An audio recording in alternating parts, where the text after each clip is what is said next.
Dear student, Assalamu alaikum wa rahmatullahi wa barakatuh. Welcome to Smart Chemistry.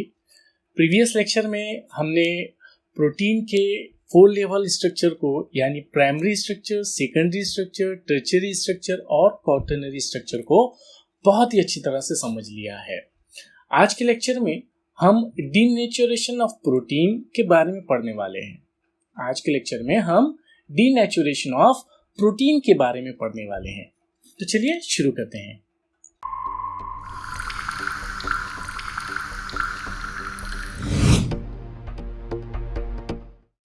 देख, previous lecture में मैंने आपको जो बात बताया था वो ये थी कि प्रोटीन का जो स्ट्रक्चर होता है वो बहुत ही अहम रोल अदा करता है।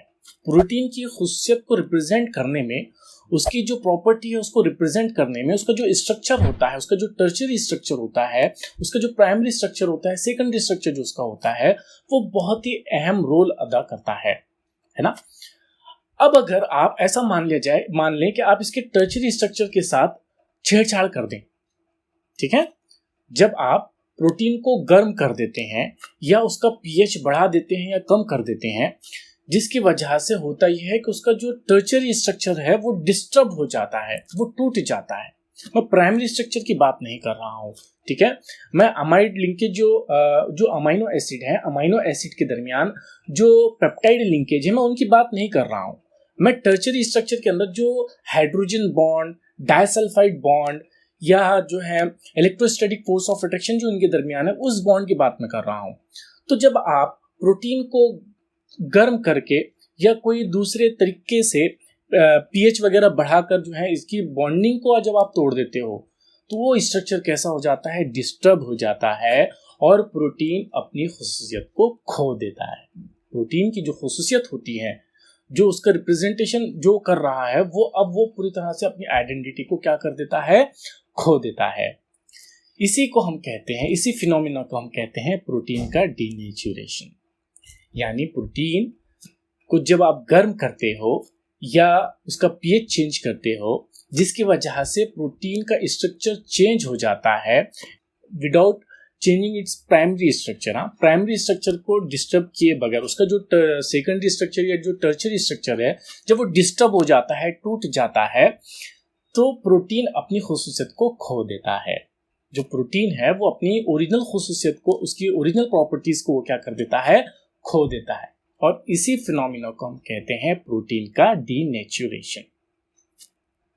जैसे मिसाल के तौर पर अगर आप देखें, ये प्रोटीन है, ठीक है, और ये टर्शियरी स्ट्रक्चर के फॉर्म में मौजूद है। अब मैं क्या करता हूँ, इसको गर्म कर देता हूँ या पीएच इसका चेंज कर देता हूँ, मैं एसिड वगैरह इसके अंदर मिला देता हूँ, ठीक है। तो क्या होगा, जब मैं इसका एसिड मिलाऊंगा तो इसके दरमियान जो बॉन्डिंग है, ये जो हाइड्रोजन बॉन्ड इनके दरमियान है या जो डाइसल्फाइड बॉन्ड इनके दरमियान है, वो क्या हो जाता है, टूट जाता है। और ये कैसा हो जाएगा, प्रोटीन जो फोल्डेड फॉर्म में था वो कैसा हो जाएगा, अनफोल्डेड हो जाएगा, ठीक है। वो पेचीदा फॉर्म में था, फोल्डेड फॉर्म में था, वो कैसा हो जाएगा, खुल जाएगा। क्योंकि वो जो फोल्डिंग उनके दरमियान थी वो किस वजह से थी, हाइड्रोजन बॉन्ड, डाइसल्फाइड बॉन्ड या जो इलेक्ट्रोस्टैटिक फोर्स के जरिए से वो जो है फोल्डेड फॉर्म में था। लेकिन जब हमने उसको गर्म कर दिया या उसका पीएच चेंज कर दिया तो उसके दरमियान की बॉन्डिंग क्या हो गई है, टूट गई है, जिसकी वजह से वो अब अनफोल्डेड हो गया है। अब जब वो अनफोल्डेड हो जाएगा, यानी उसने अपने स्ट्रक्चर को खो दिया है, अपने स्ट्रक्चर को उसने चेंज कर दिया है। टर्शियरी स्ट्रक्चर जो उसका पहले था वो अब वो स्ट्रक्चर में नहीं रहा है, जिसकी वजह से होता यह है कि इसकी बायोलॉजिकल प्रॉपर्टी जो होती है वो पूरी तरह से चेंज हो जाती है।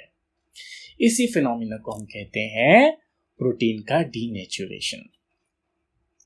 तो प्रोटीन का जो डीनेचुरेशन होता है, इसमें सेकेंडरी स्ट्रक्चर या टर्शियरी स्ट्रक्चर जो होता है वो पूरी तरह से डिस्टर्ब हो जाता है, लेकिन प्राइमरी स्ट्रक्चर मतलब जो अमाइनो एसिड का जो सीक्वेंस होता है वो चेंज नहीं होता है।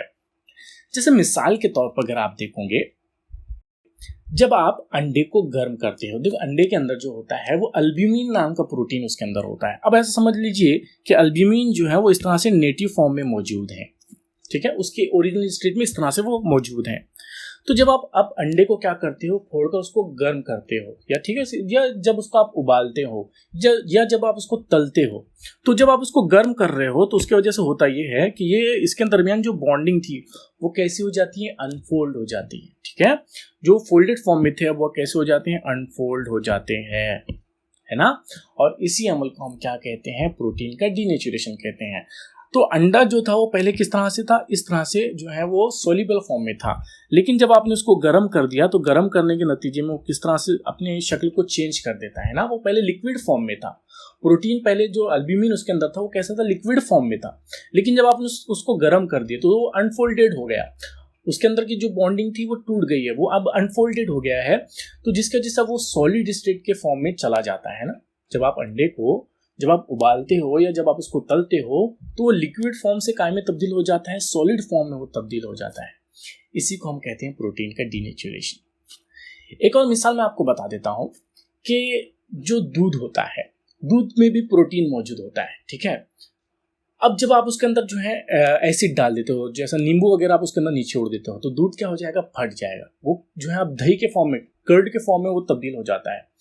क्यों कर्ड बन जाता है, क्योंकि उसके अंदर जो प्रोटीन होता है वो प्रोटीन का डीनेचुरेशन हो गया है, क्योंकि आपने पीएच जो है उसका घटा दिए हैं, बहुत ज़्यादा कम कर दिए हैं पीएच, तो पीएच चेंज करने की वजह से भी क्या होता है, प्रोटीन का डीनेचुरेशन हो जाता है। तो उसके अंदर जो प्रोटीन था उनके दरमियान जो बॉन्डिंग थी वो क्या हो गई, टूट गई है, वो अनफोल्डेड हो गया है, जिसकी वजह से अब वो जो प्रोटीन उसके अंदर मौजूद था, जो वाटर सॉल्युबल था, वो अब वाटर सॉल्युबल नहीं रहा, वो जो है वाटर इनसॉल्युबल हो जाता है और वो प्रिसिपिटेट के फॉर्म में अलग हो जाता है, जिसे आप कर्ड कहते हो, यानी इसको दही कहते हो, है ना। अच्छा, ये जो इनसॉल्युबल क्यों हो जाता है मैं वो भी आपको बात बता देता हूं। देखिए, प्रोटीन जो होता है, प्रोटीन को जब आप पानी में डिसॉल्व करते हो, ये जैसा प्रोटीन है जो फोल्डेड फॉर्म में, जब आप उसको डिसॉल्व करते हो पानी के अंदर, तो जब आप पानी के अंदर जैसे ही प्रोटीन को डिसॉल्व करोगे, अभी उसका डीनेचुरेशन नहीं किया, ठीक है, उसकी नेटिव स्टेट में प्रोटीन है, जब आप उसको क्या करते हो, पानी में मिला देते हो, तो उसका जो हाइड्रोफोबिक फॉर्म है, प्रोटीन का जो हाइड्रोफोबिक पार्ट होता है, मतलब जो वाटर को रिपेल करता है, वो क्या होता है, वो अंदर की साइड चला जाता है। ठीक है, अगर आप देखोगे तो ये जो अंदर का हिस्सा है, ये वाला जो अंदर का हिस्सा है, यहाँ क्या चला जाता है, हाइड्रोफोबिक पार्ट्स जो है वो अंदर साइड चला जाता है, और हाइड्रोफिलिक फॉर्म जो होता है वो इस तरह से बाहर की तरफ निकल जाता है, जिसकी वजह से ये क्या करते हैं, वाटर के मॉलिक्यूल को आसानी से अट्रैक्ट कर सकता है, और वाटर के मॉलिक्यूल को अट्रैक्ट करने की वजह से वाटर सॉल्युबल होता है। लेकिन जैसे ही आप उसका डीनेचुरेशन कर देते हो, यानी इसको जब आप गर्म कर देते हो, उबाल लेते हो, अंडे को जैसे उबाल लेते हो, तो जो हाइड्रोजन बॉन्ड या जो बॉन्डिंग उनके दरमियान थी वो कैसे हो जाती है, टूट जाती है। अब वो जो प्रोटीन है वो डीनेचुरेट हो गया है, उनके दरमियान की बॉन्डिंग टूट गई है, वो अब अनफोल्डेड हो गया। जब वो अनफोल्डेड हो जाएगा तो इस तरह से हो जाएगा। ठीक है, अब अगर आप देखोगे तो यहाँ जो है इसका जो हाइड्रोफोबिक फॉर्म था अब वो पूरी तरह से खुल गया है, अब वो अंदर नहीं रहा, पूरा छुपा हुआ नहीं रहा। हाइड्रोफोबिक फॉर्म मतलब जो वाटर को रिपेल कर रहा है वो अब पूरी तरह से आज़ाद हो गया है। ठीक है, ये यहाँ जो है वो हाइड्रोफोबिक फॉर्म था, वो पूरी तरह से क्या हो गया है, आज़ाद हो गया है, पूरी तरह से जो है फ्री हो गया है, जिसकी वजह से होता ही है कि वो वाटर को रिपेल करना शुरू कर देता है। उसका जो हाइड्रोफोबिक फॉर्म है वो ऊपर आ जाता है और वो वाटर को क्या करने लग जाता है, रिपेल करने लग जाता है, जिसकी वजह से वो प्रोटीन वाटर इनसॉल्युबल हो जाता है। तो बोलो, बात समझ में आ गई। तो ये बातें थी प्रोटीन की डीनेचुरेशन के सिलसिले में। मिलते हैं नेक्स्ट लेक्चर के अंदर, और हम नेक्स्ट लेक्चर के अंदर एक नया पार्ट शुरू करने वाले हैं जिसका नाम है एंजाइम। ठीक है, तो मिलते हैं नेक्स्ट लेक्चर के अंदर। जब तक अस्सलामु अलैकुम व रहमतुल्लाहि व बरकातहू।